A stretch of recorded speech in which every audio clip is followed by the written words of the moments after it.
Okay, hi everyone. I'm Jen from Back Off My Books, and I am lucky to have Penny Reid, who is the author of the Knitting in the City series, such wonderful books, and she has agreed to let me harass her with a bunch of questions.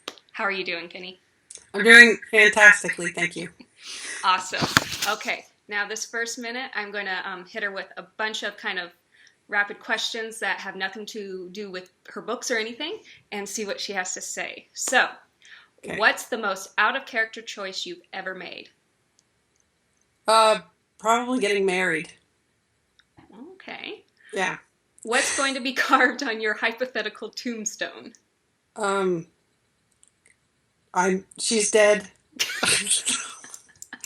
I'm dead. Ah, no, yeah. I mean, that would have to be carved, and probably also the dates that I was alive and the date I died. All So, right. okay. Do you have a morning ritual? Um, Try to sleep as long as possible. Well, because the thing is that I typically go to bed super late.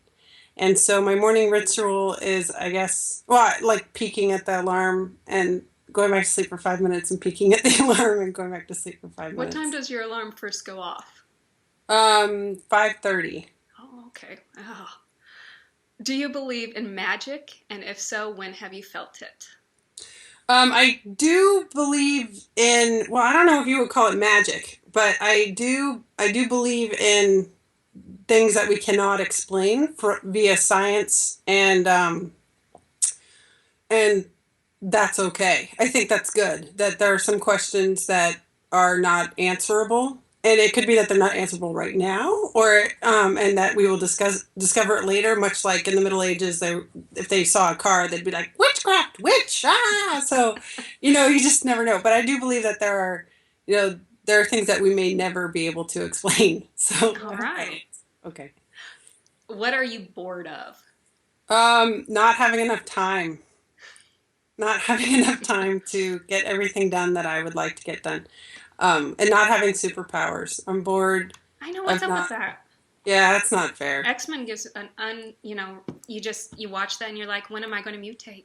When am I going to have Yeah, some power? exactly. Yeah, I've been looking into gamma rays, so Okay. okay. Well, let's talk about you a little bit more and your status as an author and writing. So, how did you get started as an author? Um, I know I some know the story, but so yeah, some people know the story, and I'll tell the Cliff Notes version of the story. Okay. Um, I had a friend who has a PhD in biochemistry, and she asked me, and she loves romance novels, loves, loves, loves them. And she was complaining one day about the fact that she couldn't find a romance novel about smart people. And that didn't necessarily mean highly educated people, that just meant people who make good decisions and have judgment that can be trusted. And so she decided and she, was complaining about it, and I said, I can write a book about smart people. And she's like, no, you can't. And so I said, sure, what will you give me if I write this book about smart people? And she said she'd take me out to dinner at the super fancy restaurant in town. So I took 7 months and I wrote the book and I gave it to her. And she really liked it. She took me out to dinner and I had the steak and the lobster and like 2 bottles of wine. And I didn't even feel bad because it was 7 months of doing work. And then I just saved the file and put it on my or in my folders. And then she asked if her book club could read the book, and I said that's fine. And so she asked me if I could put it up on Amazon because they all had Kindles, and if I could list it for free so they could all grab it. So I did. I put it on Amazon for free, and then figured I'd check back in a couple days just to make sure that 5 people had downloaded it. And I figured once 5 people had downloaded it, then I could take it off because it would be those 5 people. Well, I checked back like 3 days later, and 8,000 people had downloaded it, and people started leaving reviews. And I was like, "How dare you? How dare you leave a review for my book?" But they were good reviews, but still, I was like, "Meh." So then that's how it all started, and I called my friend Karen and I asked her what she thought I should do, and she said just leave it up there and see what happens. So, and that was Neanderthal Seeks Human, so I just left it up there. So, I think that is one of the most amazing getting into writing and being author stories there is. It's very strange. Okay, so how do you come up with your stories? Do you have to think long and hard about it? Just inspiration just suddenly hit you? You know. Well, there's two ways that I think or that I come up with stories. The first way for the Knitting in the City books, um, I met a group of women when I was at a art workshop up in New Hampshire a couple of years ago, and each of the ladies in the knitting group is some representation of each of those women. They were all remarkable and amazing. I mean, just inspirational. And I don't mean that in like, you know, chicken soup for the soul kind of inspiration, but more like just kind of badasses. Like really, that hashtag I use, like a girl, meaning that it's synonymous with being a badass. Those were those women. They were all just strong and very much had their own personality, and they all knit, and they were or crocheted, and they were just knew who they were and what they wanted, and um, were really bad at chit chat. So we would sit around and be offensive and and have intelligent conversations with each other. And so sometimes you just meet people and you want to write a story about them because they're so fascinating. And then some books like that very short story I wrote about No One Looks Good in Leather Pants, that actually came from somebody saying, nobody looks good in leather pants.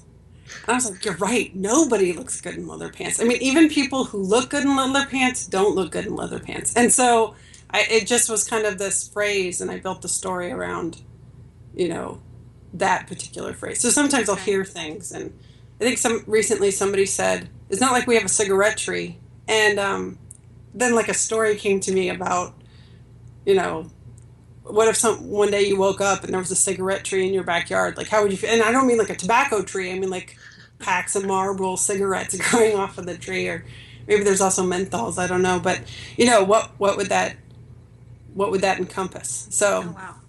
Sorry, that was really long. It's sorry. Okay. Okay. Most people think whatever you say is gold, if you noticed in that voting category. No. Do you follow a strict outline when you write, or do you kind of start with an outline and then throw it out the window? Well, it depends on the story. So the cigarette tree story would just be kind of throwing it out, because it's typically going to be something short, because you can't write a sustained story about a cigarette tree. Or maybe you could. But with the Knitting in the City books, and also with the Winston Brothers series, I want all of those books to connect. I want things that happened in the first book to come up in the last book, and in the middle there's something happening seemed very small in the first book, but now it all makes sense in the middle, in the third book. And so because of that, I have some very strict outlines for each of the books. But then something will happen that takes me by surprise, like in Friends Without Benefits, the apple fritter scene, where he was in the kitchen making apple fritters. I actually dreamt that scene. And so, and I will say no more about that. But I knew I had to include it in the book. So, yeah, I sometimes dream about my characters. That happens. Hey, that's awesome. That was a question I was thinking about asking you, so that answers that. Oh, okay, good. Yay! Okay. What would you say is the best part about being an author and the worst part? Without thinking about it, when you said the best part of being an author, and I have a feeling that this might come across as super cheesy, but the absolute best part of being an author is reading or listening to people discuss your books. So, and even in like a bad way, it's awesome. The fact that somebody took their time, because I'm always short on time, but the fact that somebody would take time out of their day to read your book and think about it and express an opinion about it, I think that just completely blows my mind. I feel I eat it all. I mean, I'm a voracious consumer of thoughts about my books. And then I guess intrinsically tied to that would be meeting people or talking to people who enjoy my books. I haven't actually ever talked to anybody who hated my books yet, but I'm sure that that will happen one day. But meeting and talking to people who enjoy my books is, um, it never gets old and it never loses its, like, the craziness about, I mean, it's just, that's crazy. I mean, that there are people who do it on purpose. Like, I don't have to beg somebody to read my book, like, please read this.